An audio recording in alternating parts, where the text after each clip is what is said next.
empezando a hacer, comenzando a hacer o empezando a hacer. Y si hay un subtítulo sería lo que cuenta para la eternidad. Lo que cuenta para la eternidad. Y ahora vas a entender un poquito mejor, ¿verdad? Cuando profundizamos en la revelación de ser, que es lo que hemos venido haciendo estas últimas semanas, y se nos revela lo que somos en Cristo Jesús y nos conectamos con el gran yo soy, quizá lo siguiente que nos podemos preguntar es, ¿qué es lo que realmente tengo que hacer, ¿no? Muy bien, ya sé lo que soy en Cristo Jesús, ya me ha venido la revelación de lo que soy en Él, del proceso de ser, del éxito de ser, del enemigo de mi ser, todos los temas que hemos venido tocando, de la práctica del ser. Ahora, ¿qué es realmente, una vez que ya tengo claro lo que soy en Cristo Jesús, qué es realmente lo que tengo que hacer, ¿no? Ahora que me conecté con el gran yo soy y conecté mi ser a Él, ¿qué es lo que realmente tengo que hacer? La respuesta rápida de qué tenemos que hacer, para hacerlo una respuesta rápida, es hacer su voluntad, ¿verdad? Eso lo tienes claro. O sea, ¿qué es lo que yo tengo que hacer una vez que ya sé lo que soy en Cristo Jesús? Una respuesta rápida sería hacer su voluntad. Pero claro, hacer su voluntad implica muchas cosas, ¿no? Eso sería la respuesta rápida.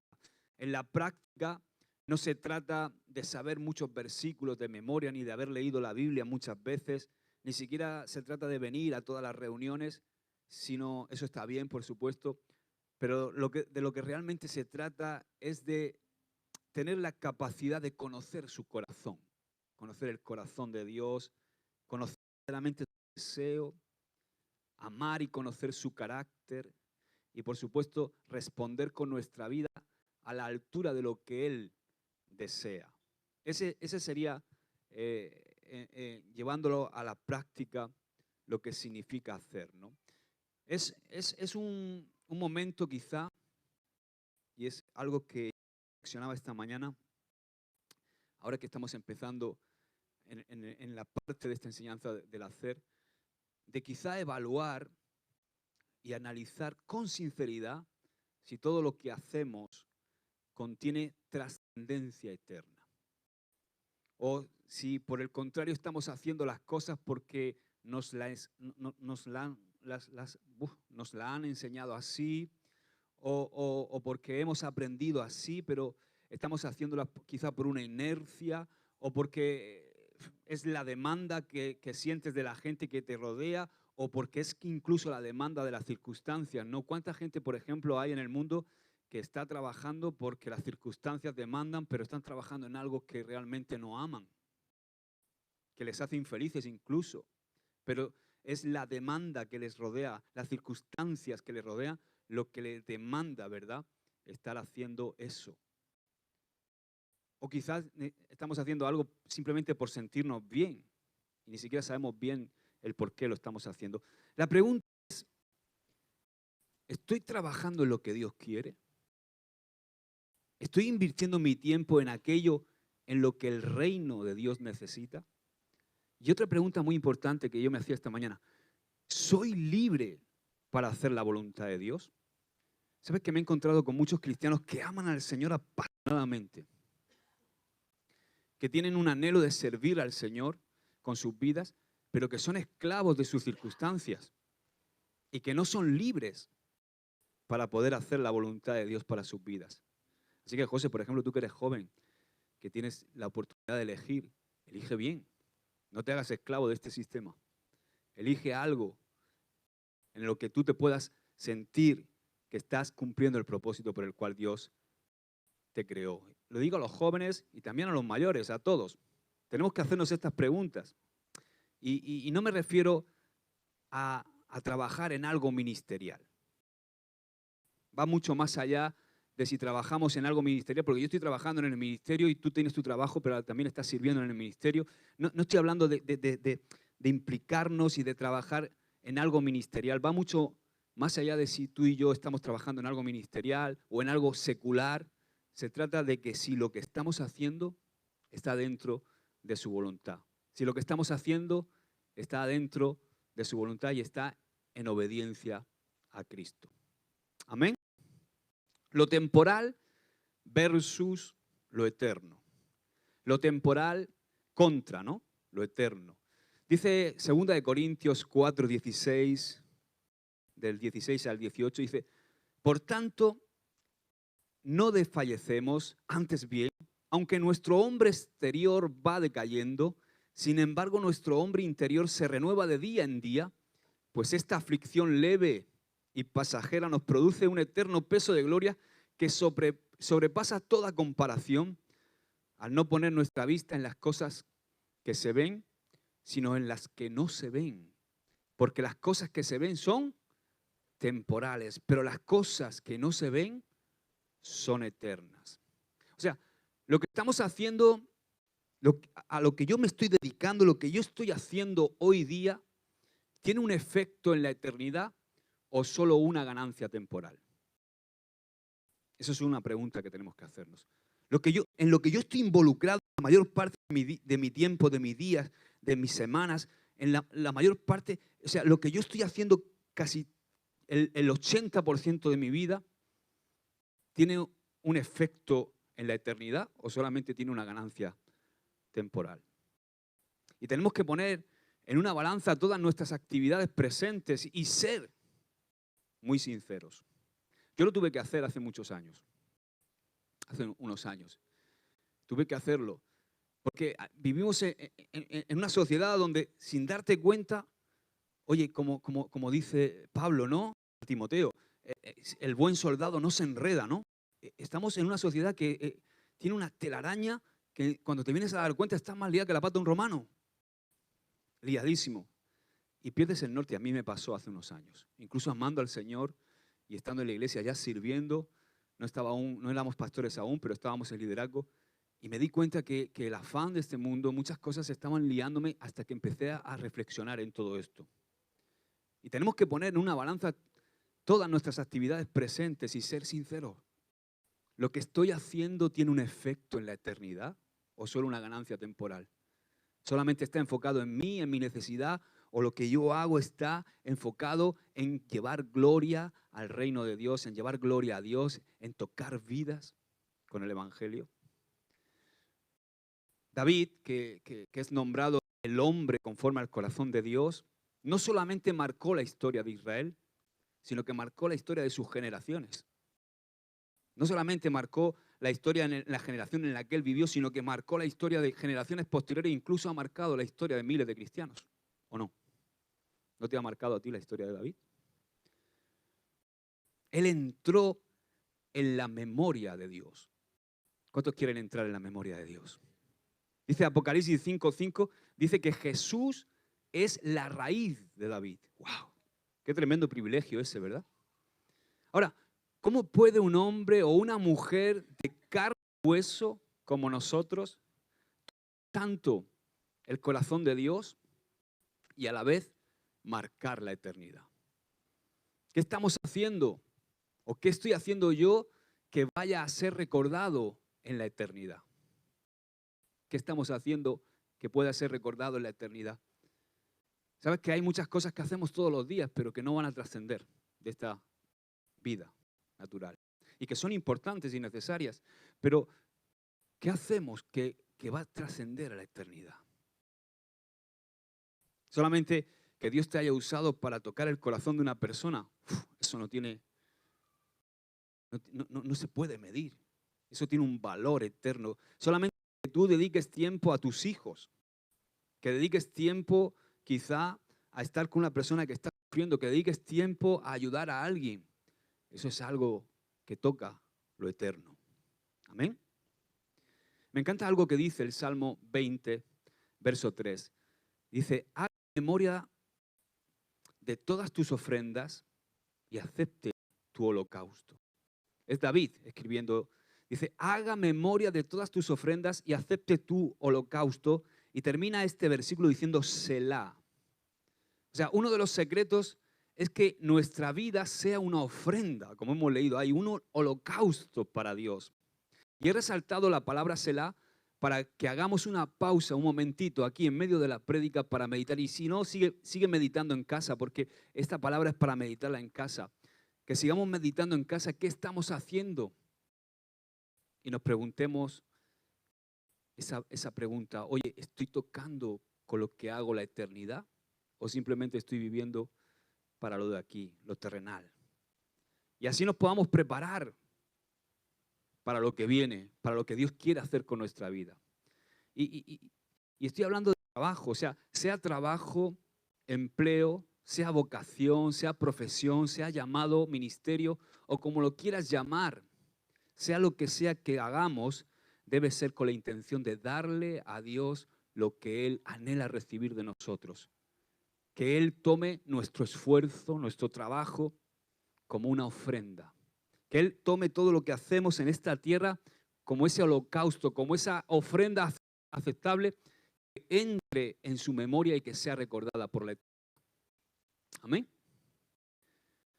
Qué bueno es que cuando estemos delante del Señor, el Señor nos recuerde y saque el libro de memorias y empiece a decir, mira, aquí estuviste sembrando para lo eterno. Y es importante, por eso tenemos que tomar esta palabra con el pecho, porque las cosas se toman con el pecho, con el corazón. Lo que estudiemos, donde trabajemos, aquello a lo que nos dediquemos y lo que estemos planificando en nuestro futuro, ¿tiene que ver con un deseo personal o tiene que ver con realizar el sueño, el propósito de Dios? ¿Sabes cuál es el sueño de Dios? Yo sí que lo sé. ¿Tú? Claro que lo sabes. ¿Cuál es el sueño de Dios? Salvar gente. Llenar la tierra, dice, de su conocimiento y llenar la tierra de su gloria. Ese es el propósito, ese es en el trabajo que está Dios. Dios está en el trabajo de salvar gente que va al infierno. Para eso envió a su Hijo. Él está en el trabajo de llenar la tierra del conocimiento de su gloria. Ahora la pregunta es, ¿estoy yo colaborando? ¿Está colaborando lo que hago en el sueño de Dios? ¿Nos estamos volviendo socios de Dios en esa empresa? Dice Colosenses, me encanta, colaboradores de Dios. ¡Wow, qué privilegio! Simples de carne y hueso podemos ser colaboradores de Dios en la empresa más grande del universo, que es salvar vidas, llevar el evangelio. ¿Cuántos quieren entrar en un negocio del Padre? Amén. Jesús con 12 años, cuando fue sorprendido en el templo porque se había perdido y sus padres le encuentran 3 días después, dice, su madre, ¿dónde estabas? ¿Qué has hecho? Dice, en los negocios de mi Padre me es necesario estar. ¿Dónde ibas a encontrar a Jesús siempre? En los negocios del Padre.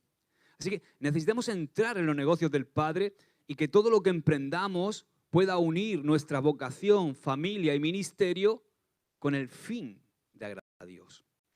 Y es muy necesario saber cuándo hacer una pausa. Y esto es algo que tienes que entender, a ver si te lo puedo transmitir. Es muy necesario saber cuándo hacer una pausa de las cosas urgentes de la vida. ¿Para qué? Para dedicarnos a las cosas importantes. Porque vivimos de urgencia en urgencia y descuidamos las cosas importantes. La filósofa Mafalda decía, como siempre, lo urgente no deja tiempo para lo importante. Es un argentino, ¿no?, que ha fallecido ya, el dibujante Mafalda. Dice, como siempre, lo urgente no deja tiempo para lo importante. Y es muy necesario saber cuándo tenemos que hacer una pausa porque nuestra vida va loca, de urgencia en urgencia, y se nos pasa la vida de urgencia en urgencia y descuidamos lo que realmente es importante. Dwight Eisenhower, ¿sabéis quién era? Bueno, fue un general del ejército y luego presidente de los Estados Unidos, el 34º presidente de los Estados Unidos, creo, si no me falla la memoria. Dijo algo así, dijo, lo que es importante rara vez es urgente y lo que es urgente rara vez es importante. Y vuestro pastor Josué Perona, no sé si alguien lo ha dicho, pero escribe lo siguiente, si atendemos las cosas importantes, vamos a tener menos cosas urgentes que atender. ¿Entiendes lo que digo? Si verdaderamente atendemos las cosas importantes, vamos a tener que atender menos cosas urgentes en nuestra vida. Por ejemplo, voy a ponerte un ejemplo. Si le damos la importancia que tenemos que darle a nuestros hijos desde que son pequeñitos, como a aquella chiquita, y les dedicamos el tiempo que tenemos que dedicarle a lo importante que son ellos, cuando sean adolescentes quizá no vayas a tener que estar yendo con urgencia porque se te va el mundo o porque se te está perdiendo. Y muchas veces estamos tan ocupados en cosas que relativamente son urgentes que se nos olvida lo más importante, que es pasar tiempo con nuestros hijos. Estamos tan agobiados y viviendo tan urgentemente para ganar dinero, para darle la última PlayStation 5, que se nos olvida pasar tiempo con ellos. Educarlos, darles valores, enseñarlos en los principios de la Biblia. Vamos tan rápido intentando subsanar los problemas económicos de nuestra familia que son urgentes, todo es urgente, que se nos olvida que nos necesitan más a nosotros que al dinero. ¿Y qué pasa? Que cuando dejamos de hacer eso que es tan importante, cuando ya son adolescentes, entonces nos vienen las urgencias. ¿O qué me dices otro ejemplo? Nuestro cuerpo. Siempre se nos olvida lo importante que es cuidar nuestro cuerpo. Entonces lo descuidamos y no atendemos lo importante y al final tenemos que ir a la urgencia. Al final, cuando tenemos 60 años, estamos destrozados y tenemos que estar con urgencia. ¿Por qué? Porque quizá mucha gente no ha sabido cuidar su cuerpo, no ha sabido cuidar el vehículo que Dios nos ha dado para cumplir el propósito. Esto tiene mucho que ver con busca el reino de Dios y su justicia, todas las demás cosas te serán añadidas. O sea, busca lo importante y todo lo demás será añadido. Vivirás más feliz, más en paz y con menos urgencia en tu vida. Amén. Así que de vez en cuando es bueno hacer una pausa para replantearnos si todo lo que estamos haciendo es íntegro. Si estamos viviendo en prosperidad integral. ¿Qué quiere decir integral? Total, prosperidad total. No se trata de tener finanzas solamente, buenas finanzas, no hablo de eso, sino se trata de que nos vaya bien en todas las áreas de nuestra vida, en la familia, que nos vaya bien en el trabajo, que nos vaya bien en nuestra vocación, que nos vaya bien en nuestro servicio en la iglesia, que nos vaya bien en nuestro ministerio, que nos vaya bien en nuestra salud también. Todo eso debe de funcionar bien. ¿Para qué? Porque cuando funciona bien dentro del orden de Dios, le estamos dando gloria a Dios. Me estáis mirando un poco. Escucha, tranquilos, que mientras hay vida, hay esperanza, dice el dicho, ¿no? Así que no importa cuántos años tienes, ni cuántos kilómetros hayas recorrido en el viaje de la vida. Es sabio escuchar el GPS celestial y que cuando recalculemos la ruta para llegar al destino deseado por Dios y para Dios. Amén. Entonces, ¿qué hacemos? Josué, llegado a este punto. ¿Qué dicen las Escrituras que debemos hacer? Vamos a reflexionar en algunas conclusiones. Número 1, ¿a quién va dirigido lo que hacemos? O sea, por ejemplo, ¿a quién van dirigidos nuestros ruegos, nuestras oraciones? ¿En qué invertimos nuestro tiempo, nuestros recursos, nuestro dinero? ¿En qué estamos invirtiendo nuestras fuerzas? O sea, ¿a quién, en qué y para qué hacemos lo que hacemos? Son preguntas básicas. ¿Sabes? Y uno de los capítulos que sin duda ha marcado mi vida es el de Mateo 25. Mateo 25 aparece en la Biblia en un contexto en el que Jesús, en el capítulo 23, confronta el sistema religioso y quiere asegurarse de que ese modelo religioso no esté en sus discípulos.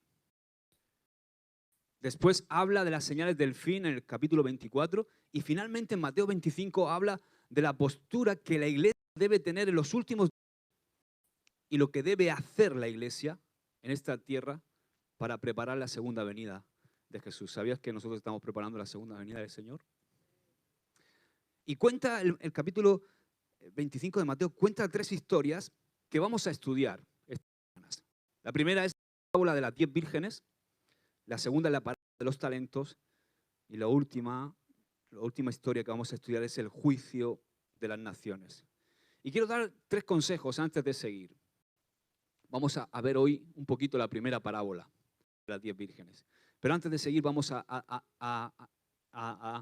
ver 3 consejos.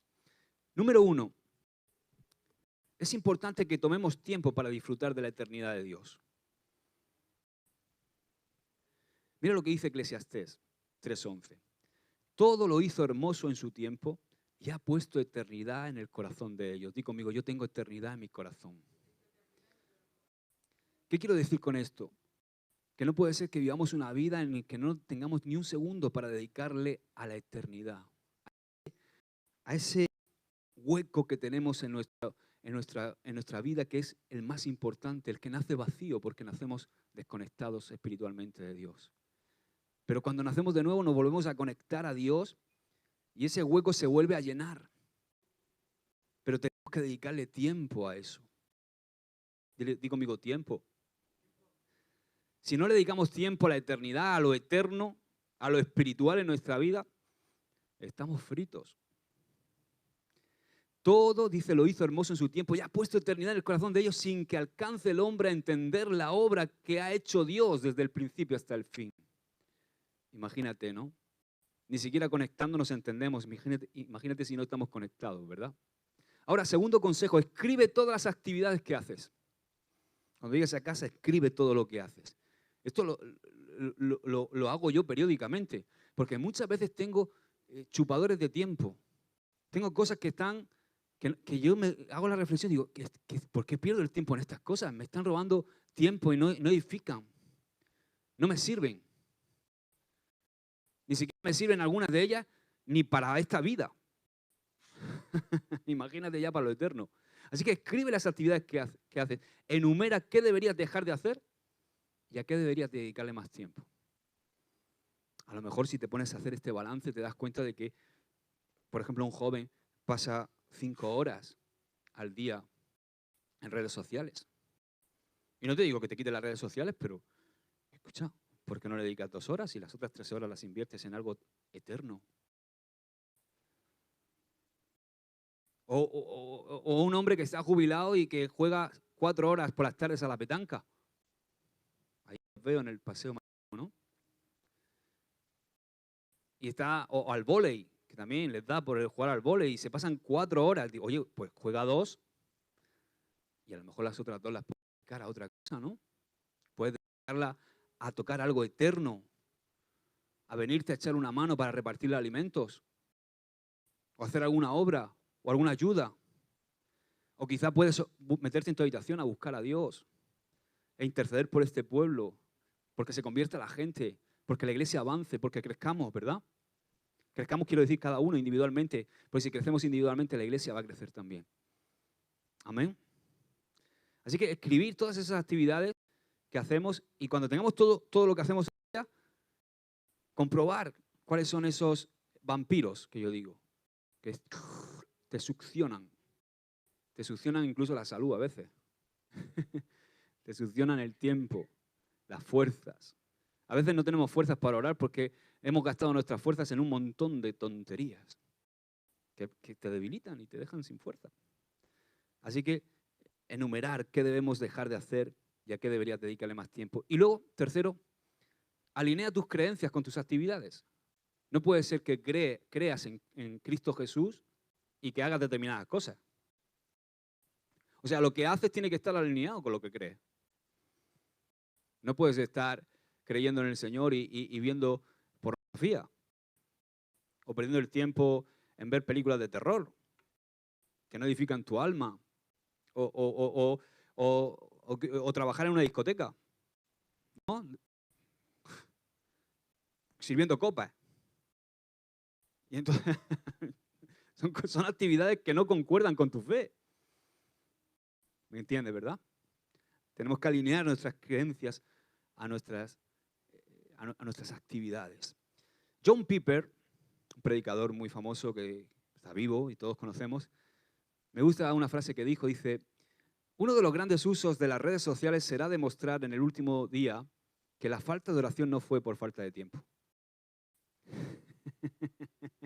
Si para algo van a servir las redes sociales, por supuesto no estoy demonizando las redes sociales son buenas y utilicémoslas para evangelizar, utilicemos las redes sociales para bien. Que las redes sociales no nos usen a nosotros, que nosotros las usemos a ellas con decoro, que no nos controlen, que no nos dominen. Pero es interesante esta aseveración que hace aquí John Piper, ¿verdad? Porque dice, uno de los grandes usos de las redes sociales será demostrar en el último día que la falta de oración no fue por falta de tiempo. Y aquí John Piper nos abre un panorama. Di conmigo, oración. Qué importante la oración, ¿verdad? Y qué poco tiempo le dedicamos. Yo sé que andamos flojos de oración. Lo sé, porque soy vuestro pastor. Algunos más, otros menos, pero el ejército está flojo en oración. Dice Mateo 25, del 1 al 13, y entro aquí a las 10 vírgenes. Entonces el reino de los cielos será semejante a 10 vírgenes que, tomando sus lámparas, salieron a recibir al novio. 5 de ellas eran insensatas. ¿Cómo eran 5? Insensatas. Y 5 prudentes. Porque las insensatas, al tomar sus lámparas, no tomaron aceite consigo, pero las prudentes tomaron aceite en frascos juntamente con sus lámparas. Al tardarse el novio, a todas les dio sueño y se durmieron, pero a medianoche se oyó un clamor: aquí está el novio, sal a recibirlo. Entonces todas aquellas vírgenes se levantaron y arreglaron sus lámparas. Y las insensatas dijeron a las prudentes: dennos de su aceite, porque nuestras lámparas se apagan. Pero las prudentes respondieron: no sea que no haya suficiente para nosotros y para ustedes. Vayan más bien a los que venden y compren para ustedes. Mientras ellas iban a comprar mientras que ellas iban a comprar aceite, vino el novio. Que estaban preparadas, entraron con él al banquete de bodas y se cerró la puerta. Después vinieron también las otras vírgenes diciendo: Señor, Señor, ábrenos. Pero él respondió: en verdad les digo que no las conozco. Y termina diciendo Jesús aquí: velen. Y entre paréntesis dice esta versión que estoy utilizando: estén alerta, pues no saben ni el día ni la hora. Vamos a hacer un glosario de las palabras y expresiones clave de esta parábola para tener un mayor entendimiento y poder aplicar a nuestra vida. El novio representa a nuestro amado Jesucristo. Las vírgenes son tipos de iglesia. 5 insensatas, o sea, el 50% de las iglesias que son salvas, ¿que son qué? Salvas. Pero parece que perdieron la sensibilidad, la sensatez a causa de las distracciones y entretenimiento de esta tierra. Digo conmigo, distracciones y entretenimiento. Grandes enemigos de la iglesia. Y luego están las 5 prudentes. La otra mitad de iglesias que decidieron ser las que perseveran hasta el fin y pagan el precio de mantenerse encendidas para esperar a su amado. Aleluya. Y luego, por último, está el aceite. El aceite es fruto del proceso que vivimos en intimidad. ¿Cómo produzco aceite yo en intimidad? Con oración, claro. Es el precio que se debe pagar para tener la lámpara encendida. ¿Cómo tengo yo la lámpara encendida? ¿Cómo tengo yo aceite en mi lámpara? A través de la intimidad con Dios. Ahí no lo he puesto, pero los que vendían aceite son gente que negocia con la unción de Dios. Y no están dentro ni de las prudentes ni de las insensatas. Este tipo de gente no entrará al reino de Dios. Pero no. Amén. Ahora, la parábola de las 10 vírgenes habla de la iglesia. Da cifras que a mí me llaman poderosamente la atención. 5 prudentes y 5 insensatas. 5 atentas, en alerta, atentas al amado, y 5 distraídas, entretenidas en otras cosas. El 50% nada más y nada menos. ¿Crees que eso está ahí por casualidad? Nada más y nada menos que la mitad. O sea, no está diciendo, escucha, porque mucha gente se puede confundir, no está diciendo que eran 5 vírgenes santas y 5 prostitutas. No. Está diciendo que las 10 son vírgenes. ¿Entiende lo que digo, verdad? Las 10 son vírgenes, solo que la mitad estaba conectada, encendida, y la otra mitad estaba adormecida o estaba apagándose. Y ¿sabes qué? Yo tengo una buena noticia para ti. Porque si estamos hoy aquí oyendo esto que Dios nos está diciendo, es porque tú y yo somos los escogidos de Dios. Dios nos ha escogido para que seamos parte de la iglesia que estará encendida con el fuego del primer amor y que no se va a entretener, sino que se va a entrenar en su llamado para hacer luz a esta gente hasta que Jesús venga. ¡Aleluya! Amén. Nosotros vamos a ser de las sensatas, de las prudentes. Mateo 24:12, y este es el gran problema, dice, y por haberse multiplicado la maldad, el amor de muchos, oye, y ese muchos podemos cuantificarlo, ¿no? A la luz de esta parábola, ¿no? Porque a veces decimos, muchos, es que son muchos, el 50%. No estoy diciendo que sea así, pero he puesto para que veamos, ¿no? Se enfriará. El amor de muchos se enfriará. Ahora, si nosotros queremos ser de esas vírgenes prudentes, ¿en qué exactamente necesitamos nosotros perseverar? Dile al que tienes de la, tenemos que perseverar.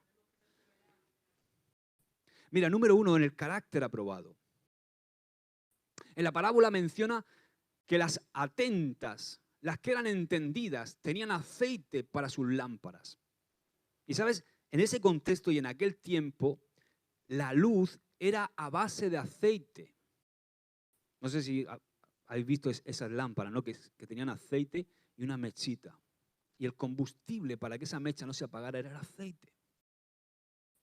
Entonces, en ese tiempo la luz era a base de aceite y este aceite tenía un proceso largo y doloroso para ser hecho, para ser fabricado. Se llevaba el fruto del olivo, o sea, las olivas se llevaban al lugar de la prensa. Y se exprimía, se trituraba hasta que salía el líquido. Ese era el aceite virgen. Aceite virgen, ¿no? ¿Lo has oído? ¿Lo has visto, verdad? Escrito. Yo lo llamo a ese aceite, espiritualmente hablando, es aceite virgen de unción auténtica. Unción auténtica. Di conmigo, auténtica. Mira, si queremos impactar este pueblo, si queremos impactar nuestro entorno, si queremos llegar con el evangelio a la gente, con poder y con unción, si queremos ser auténticos, debemos pagar el precio del proceso. No podemos impactar a nadie con la unción de otros. Yo no puedo impactar a nadie con el aceite de Ginés. De hecho, aquí la parábola nos demuestra que si Ginés tiene su aceite y su provisión de aceite, no puede compartirlo conmigo. ¿Por qué?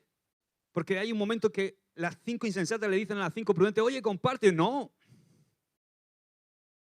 Yo puedo ser un estímulo para ti, para que tú busques, para que tú seas triturado en la intimidad con Dios, en la prensa, para generar ese poder, esa unción que necesitamos para ser agentes de cambio donde estemos. Para hacer luz en medio de las tinieblas. Para brillar con la luz de Cristo. Sin aceite no hay luz. Nos apagamos. El amor se enfría. Santiago 1:2 dice, tengan por sumo gozo, hermanos míos, cuando se hallan en diversas pruebas, tentaciones, di conmigo tentaciones, sabiendo que la prueba de su fe produce paciencia, di conmigo perseverancia, y que la paciencia tenga su perfecto resultado para que sean perfectos y completos, sin que nada les falte. Y sabes, esto es muy importante, porque a veces en mi vida he intentado esquivar muchos procesos, pero ni siquiera Jesús pudo evitar los procesos. Aún Jesús, el Hijo de Dios, sin pecado, anduvo por esta tierra sin pecado, perfecto en todo su andar, en todo su hablar, en todos sus pensamientos, que no cometió un pecado ni siquiera de pensamiento. Aún Jesús tuvo, dice, que aprender obediencia a través de procesos dolorosos. Dice Hebreos 5:8, aunque era hijo, aprendió obediencia por lo que padeció. Y habiendo sido hecho perfecto, vino a ser fuente. Ahí la palabra fuente es autor de eterna salvación para todos los que le obedecen. Así que no podemos evitar los momentos de angustia y de dolor, pero sí podemos aprender a crecer a través de ellos. Amén. Ahora, en otra cosa que tenemos que perseverar es en velar y orar. Quiero enfocar el proceso diario en producir aceite y tener lámpara encendida con lo que Jesús dijo. ¿Qué necesitamos? Tener aceite para tener nuestra lámpara encendida. Ahora mira lo que dijo Jesús en Mateo 25:13, que lo hemos leído. Velen. ¿Qué? Velen. Entre paréntesis, la versión que he utilizado, estén alerta. O sea, para yo producir aceite y ser luz, tengo que velar, tengo que estar alerta, pues no saben ni el día ni la hora. Ahora, el significado de velar es estar en alerta, atentos. Literalmente, no dormirse, quiere decir la palabra original. Espiritualmente está relacionado a orar sin cesar, cosa que nos dice Pablo, a orar fervientemente, a mantenernos encendidos y conectados con Dios todo el tiempo. En Getsemaní, Jesús quería que sus amigos lo acompañaran en oración. ¿Sabe lo que significa Getsemaní? Ese es el monte de los olivos. Getsemaní significa prensa de aceite. Es tremendo, ¿verdad? Porque en el monte de los olivos, en Getsemaní, en el huerto de los olivos, Jesús estaba siendo prensado. Qué precioso óleo salió de él. Amén. Qué precioso aceite. Pero fíjate que en el momento de aflicción, de prueba más duro, en Getsemaní, ahí en el lugar de la prensa, que es como literalmente se denomina el lugar de la prensa, Jesús quería que sus amigos lo acompañaran en oración. En el momento quizá se estaba jugando el devenir, se estaba jugando el futuro de toda la humanidad. En esa noche Jesús no quería estar solo. Jesús quería que sus amigos, aquellos que habían caminado con él 3 años, a los que le había dado su corazón, a los que les había alimentado naturalmente y espiritualmente, se había entregado por completo a ellos, les había abierto su corazón y dado todo lo que tenía. Sus amigos, quería que lo acompañaran en oración, que se mantuvieran despiertos en su necesidad. Y dice Mateo 26:38, entonces les dijo, mi alma está muy afligida, hasta el punto de la muerte. Quédense aquí y velen junto a mí. Y adelantándose un poco, Jesús cayó sobre su rostro, orando y diciendo, Padre mío, si es posible que pase de mí esta copa, pero no sea como yo quiero, sino como tú quieras. Entonces vino Jesús a los discípulos y los halló durmiendo y dijo a Pedro, ¿con que no pudieron velar 1 hora junto a mí? Velen y oren para que no entren en tentación, para que entren en prueba. El espíritu está dispuesto, pero la carne es débil. Y hoy Cristo, y esto es algo que el Señor me decía esta mañana, yo estoy buscando amigos. Estoy buscando amigos que puedan mantenerse despiertos para amar lo que yo amo y para que vivan en función de lo que yo deseo. ¿Vais a poder velar conmigo 1 hora?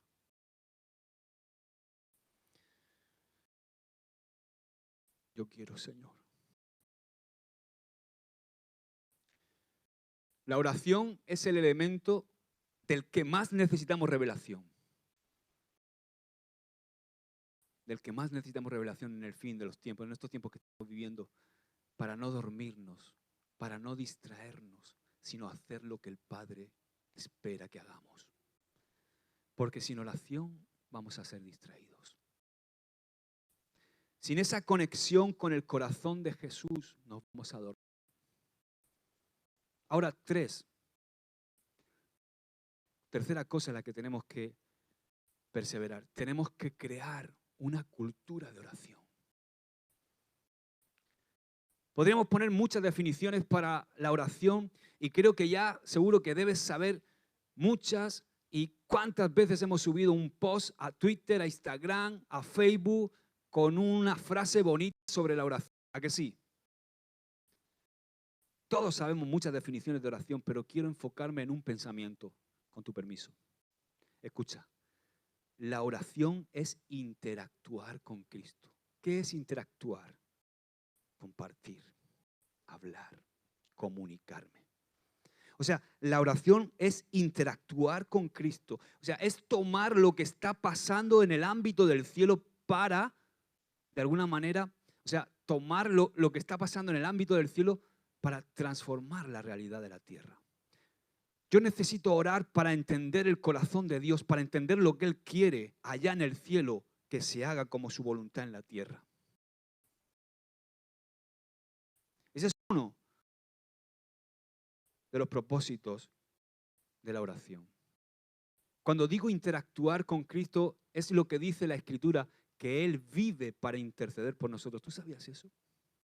Esto es poderoso, dice Hebreos 7:25, por lo cual Él también es poderoso para salvar para siempre a los que por medio de Él se acercan a Dios, puesto que Jesús vive perpetuamente para interceder por ellos.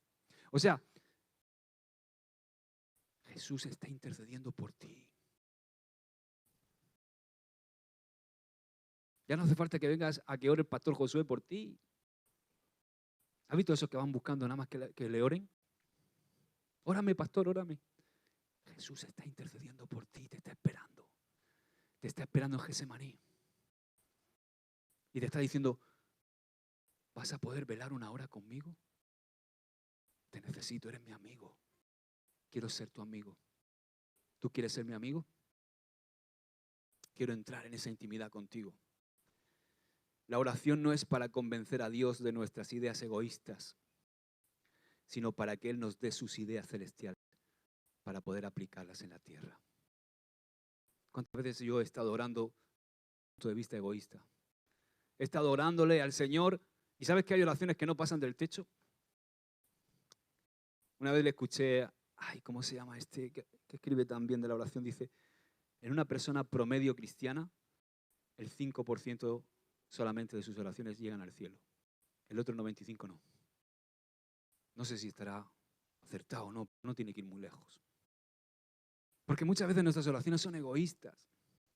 Porque muchas veces nuestras oraciones lo que están es tratando de torcer el brazo de Dios hacia lo que a nosotros nos parece mejor. Pero para eso no es la oración es para que yo pueda conocer el corazón de Dios. Conocer su voluntad. La oración es el medio no para imponer mi voluntad, sino para recibir la suya. En ese interactuar con Jesús, yo vengo y digo, Jesús, ¿qué te parece esto? Esta es mi voluntad. Haz esto. Ya, pero no quiero. Pase de mí esta copa. ¿No? Pero Jesús dijo, pase de mí esta copa, pero no se haga mi voluntad, sino la tuya. Mira que te dice, Jesús está intercediendo por nosotros, tío. Y cuando nosotros aquí en la tierra estamos intercediendo, estamos haciendo lo mismo que hace Jesús, lo mismo que está haciendo Jesús a la diestra de Dios, entonces nos convertimos en sus colaboradores, nos convertimos en aquellos que bajan el diseño de Dios, que bajan la victoria de Cristo para vencer las batallas de la tierra. Y eso es la intercesión.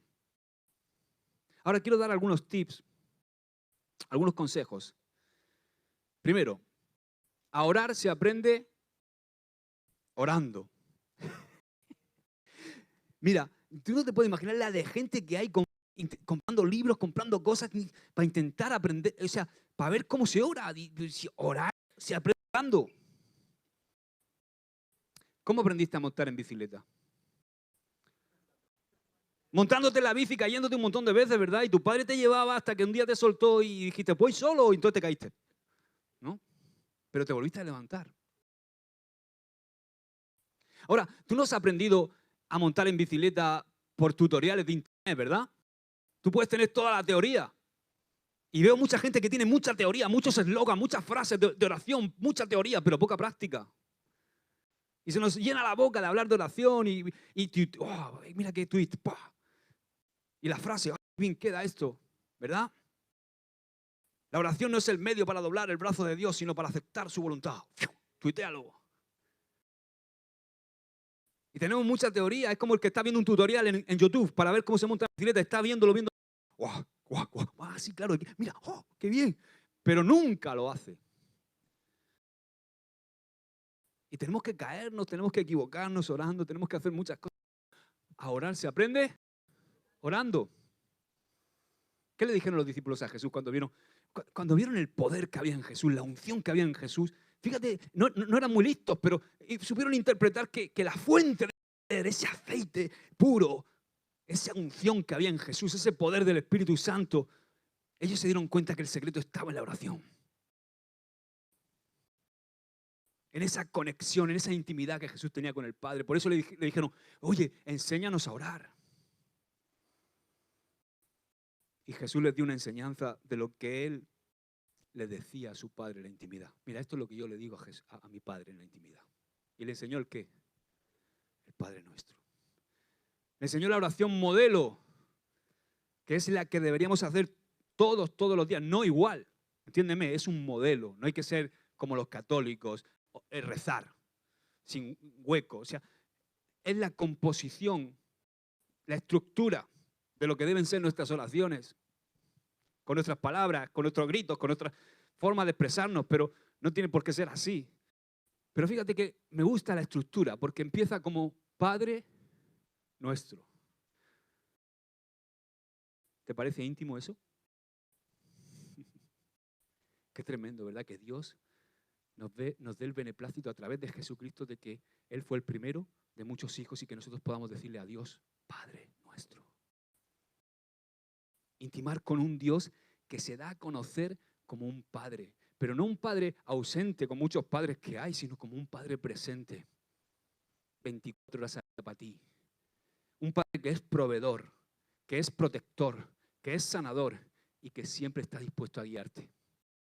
Aleluya.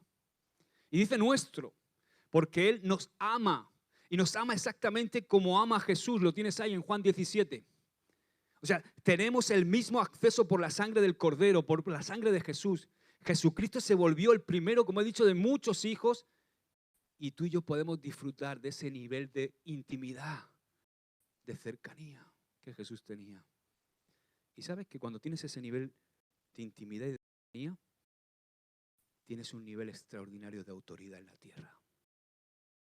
El mismo nivel de autoridad que tenía Él. Donde Jesús llegaba, todo espíritu maligno, toda obra del mal se sujetaba. Aún las tempestades, las olas y lo natural se sujetaba a Jesús porque Él era autoridad.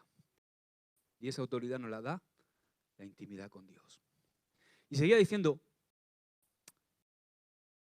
a ver, Padre nuestro que estás en los cielos. O sea, Padre nuestro que estás, o sea, el reconocimiento de que Dios está en un ámbito invisible a los sentidos humanos. De que Dios es espíritu, no es como nosotros, no es materia ni está hecho de carne y hueso, sino que Él es espíritu y Él es eterno y Él está en el cielo. Él está en un ámbito invisible a los ojos naturales, pero visible para aquellos que están despiertos en el espíritu. Dios es espíritu, por eso está buscando, dice la palabra en Juan 4, a adoradores que le adoren en espíritu y en verdad, que puedan tener comunión desde esa dimensión espiritual. Sigue diciendo, santificado sea tu nombre, con nuestras oraciones y con nuestras acciones. Digo conmigo, acciones. Tú y yo podemos hacer que su nombre sea glorificado en la tierra. Pero por desgracia hoy día muchas veces luchamos con gente que no da gloria a su nombre. Incluso dentro de la iglesia. Y no solamente, o sea, ya tenemos bastante porque hoy en día luchamos con gente que no cree a Dios, ¿verdad? Estamos rodeados de gente que no cree a Dios, incluso que blasfema el nombre de Dios. Y muchas veces muchos están dañados por la religión que han visto, por lo que han visto, lo que han creído que es Cristo, pero eso es una copia barata, eso no es Cristo. Por eso necesitan ver a Cristo en nosotros, necesitan ver la unción, el aceite, la lámpara de la conexión con Dios, porque cuando yo estoy con Dios, Lo de Él se me pega a mí y lo puedo reflejar. Entonces, nos convertimos en sus representantes. El problema es cuando nosotros ensuciamos su nombre con nuestra falta de carácter. Pero de generación en generación siempre ha habido un remanente que vive para clamar a Dios y para decir: santo es el nombre del Señor. Y nosotros somos ese remanente en el nombre de Jesús. Y sigue diciendo: venga a nosotros tu reino, hágase tu voluntad en la tierra como en el cielo. O sea, a través de esta intercesión, a través de la oración, nosotros podemos hacer visible en la tierra todo lo que es Dios y todo lo que Él hace en el ámbito espiritual. Lo que es invisible para los ojos humanos, pero nosotros podemos hacerlo. Podemos hacer que se produzca el milagro. Podemos bajar el diseño del cielo a la tierra. Donde quiera que tú y yo vayamos, podemos clamar para que se manifieste su justicia, para que se manifieste su salvación, para que se manifieste su sanidad, para que se produzca paz, para que se genere gozo en el espíritu. Tú y yo somos de todo eso. Podemos transformar la realidad de la tierra con el ambiente del cielo. Así debería ser donde llegamos. Y el pan nuestro de cada día, dánoslo hoy. Es interesante porque el pan tiene una connotación como el maná en el desierto. Era algo extraordinario el maná. O sea, era una comida energética de esta que si los pillan estos de los gimnasios fliparían, ¿verdad? Pero, ¿qué le pasaba a Israel? Que se quejaban del maná. Porque no eran lo que querían. ¿Y sabes qué aprendo yo de eso? El pan nuestro de cada día, el maná que Dios le daba en el desierto. O sea, Dios te promete darte lo que necesitas, que quieres muchas veces. Porque Él sabe mejor que nosotros lo que necesitamos. Y debemos pedir lo que Él quiere darnos. Porque muchas veces estamos pidiendo lo que no quiere darnos. Es como un hijo que no conoce el corazón de su padre. Por ejemplo, mis hijos están continuamente pidiéndome una moto. Y se pueden hinchar a pedírmela. Porque no quiero dársela. Entonces ellos quieren la moto. Pero yo les voy a dar lo que yo considero que les conviene. Porque yo he prometido darle lo que necesitan. Pero no todo lo que quieren. Y Dios con nosotros hace igual, porque Él es Padre. Así que debemos ocuparnos en saber cuál es su visión, qué es lo que Él quiere para mí. Y entonces se va a desatar la provisión. Y no solamente de vez en cuando, sino diariamente. El pan nuestro de cada día. Recuerda, la oración no es para imponer nuestra voluntad, sino para recibir la suya. Sigue diciendo: perdona nuestras ofensas así como perdonamos a los que nos ofenden. Ya hemos aprendido sobre esto. La ofensa es una trampa del enemigo que nos ocupa la mente, que nos ocupa el corazón con resentimiento, con amargura y que no permite, es un interruptor de que nosotros sigamos escuchando la voz de Dios para seguir avanzando y recibiendo el diseño que Él tiene para nuestra vida. Así que estamos llamados a perdonar. Y ya sabéis que perdonar no es un sentimiento, sino es una decisión que tenemos que tomar porque muchas veces no sentimos perdonar. ¿A qué no? Pero tenemos que decir perdonar. Debemos perdonar. Así como Él nos perdona. Dice: no nos dejes caer en tentación, mas líbranos del mal. O sea, debemos orar todos los días que nos libre del sistema entretenedor que nos rodea. Debemos orar al Señor: oye, líbrame de estar fuera de tu voluntad, líbrame de que me entretenga este sistema, que me entretenga este mundo. Que Él nos libre del sistema maligno de este mundo y permita que nos mantengamos conectados con su esencia, con su realidad. Porque muchas veces el mundo, nada más que hay que hacerle caso a un noticiero y te vuelves loco, ya te falta fe, te falta de todo. Que Él esté en pie en nuestra vida y que su palabra esté afirmada en nuestro corazón cada día, porque hemos estado con Él. Que nuestra lámpara esté llena de aceite. Amén. Que Él cuide de que nuestro pie no caiga. Dice la palabra: el que esté en pie cuide de no caer. Y la oración del justo también dice, ¿qué dice? ¿Puede? ¿Sabes lo que dice John Owen? Dice: si no permanecemos en la oración, vamos a permanecer en la tentación. Esto es tremendo. Y dice: y termina así. Tuyo es el reino, el poder y la gloria. La adoración debe ser nuestro comienzo y también nuestro fin. Porque por eso termina así el Padre Nuestro. Tenemos que empezar, nuestra vida tiene que ser una vida de constante adoración. Por eso la oración modelo empieza con adoración y termina con adoración. Porque Él es el autor y el consumador de nuestra fe. Al decir estas palabras, lo que estamos recordando es que no estamos edificando nuestro propio imperio personal, sino que estamos edificando su reino. No lo hacemos con nuestro propio esfuerzo, sino lo hacemos con su poder. Ese poder que se manifiesta en nuestras debilidades y que todo lo que yo haga, todo lo que tú hagas, hermano, sea de hecho o de palabra, lo que hagamos, debe darle toda la gloria a Dios. Amén. Dice 1 Tesalonicenses, y termino con esto, 5, 17 y 18. Oren sin cesar. Den gracias en todo, porque esta es la voluntad de Dios para ustedes en Cristo Jesús. Orar sin cesar. ¿Qué quiere decir Pablo ahí? Es un estilo de vida. Por supuesto, tenemos que conquistar un lugar para estar a solas con Él. Un lugar donde nos encontremos y llenemos nuestra lámpara de aceite. Amén. Pero no te vayas de ese lugar y te lo dejes ahí olvidado. Se trata de un estilo de vida. Tú vas orando sin cesar, interactuando con Jesús. Como le explicaba yo una vez a los jóvenes, llego al pasillo del Mercadona y llego ahí y digo, ¿Nutella o nocilla, Señor? ¿Qué cojo? Amén. Es vivir en conexión con Él. Es una broma, ¿no? Exagerado, es una hipérbole. Pero también dice, da gracias en todo. Amén. No dice por todo, dice en. Porque cuidado, porque algunas veces podemos caer en el error de gracias, Señor, por mi hijo rebelde. No, por eso no dé gracias. Da gracias de que Dios sigue siendo Dios y que va a tu hijo aún en esa situación donde tu hijo es rebelde. ¿Entiendes, verdad? La diferencia. Gracias, Señor, por este cáncer. No. Gracias, Señor, porque en medio de este cáncer tú sigues siendo mi sanador.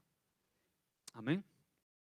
La semana que viene vamos a empezar con ansiedad versus oración. ¿Os suena algo de la ansiedad? Vamos a hablar sobre la ansiedad. Padre, te damos gracias por tu palabra, Señor. Gracias porque tú eres bueno, Señor, y nos enseñas, Señor. Queremos ser como estas 10 vírgenes sensatas o prudentes, Señor. Que nunca falte el aceite en nuestra lámpara, Señor. Que no falte el combustible de la intimidad contigo. Que seamos hombres y mujeres de lo íntimo, del secreto, Señor. Nuestras lámparas estén siempre llenas de aceite. En el nombre de Jesús. Que no queramos vivir con el aceite de otros, sino con nuestro propio aceite. Ese que se produce en el proceso de la intimidad contigo, Señor. Que paguemos el precio de ir ahí. Que esos entretenedores que tenemos alrededor, todo eso que nos hace perder tiempo de lo importante, Señor. Que no caigamos en la trampa de lo urgente, de vivir siempre de urgencia en urgencia, sino que dediquemos nuestro tiempo a lo importante, Señor. En el nombre de Jesús. Amén. Y amén. Dios te bendiga.